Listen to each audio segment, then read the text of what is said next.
नमस्कार, आप देख रहे हैं हल्ला बोल टीवी। मैं हूं दीपक शर्मा और हम बात करेंगे शंभू गर्ल्स हॉस्टल केस की।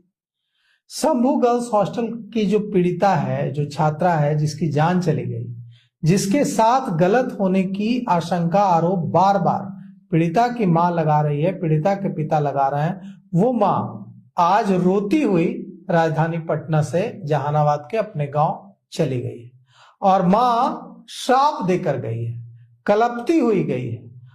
पुलिस ने कहा है कि आपकी, पुलिस के आला अधिकारियों ने कहा है कि आपकी बेटी ने सुसाइड किया। मां और पिता गए थे आज बिहार के पुलिस महानिदेशक विनय कुमार से मिलने। वहां एसआईटी के अफसर भी थे और माता पिता को बताया गया कि आपकी बेटी के साथ गलत नहीं हुआ है, आपकी बेटी ने सुसाइड कर लिया है। अब मां कह रही है कि बेटी ने खुद बताया कि मेरे साथ गलत हुआ है। पुलिस की जो ये सुसाइड थ्योरी है, इसकी धज्जियां उड़ाने जा रहे हैं पटना हाईकोर्ट के जाने माने अधिवक्ता डॉक्टर कौशलेंद्र नारायण।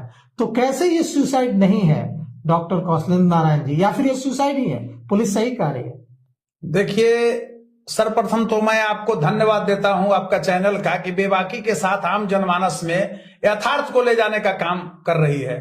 और आपने अपने स्टूडियो में मुझे बुलाया, मैं कोर्ट से निकला ही था और यहां तक पहुंचा, इसके लिए भी मैं धन्यवाद देता हूं। आपने कहा कि पुलिस जो थ्योरी गढ़ रही है वो कुछ और गढ़ रही है, यथार्थ कुछ और है। आप ऐसे बताइए, आप वरिष्ठ पत्रकार हैं, बहुत बड़े बड़े चैनलों में काम किए हैं, अखबारों में रहे हैं। मैं एक चीज कहना चाहता हूं कि एसआईटी का जो चरित्र है, क्या यह नहीं लगता है कि दागदार है? खासकर पुलिस का चरित्र। आप पूछिए कैसे? अरे ये बच्चा जानता है कि जिस दिन घटना हुई थी उसी दिन एफआईआर होना चाहिए था।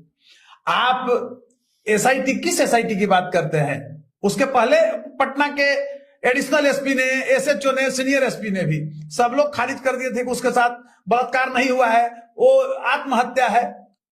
मैंने उसी दिन कहा था कि आत्महत्या नहीं, यह एक प्रायोजित हत्या है।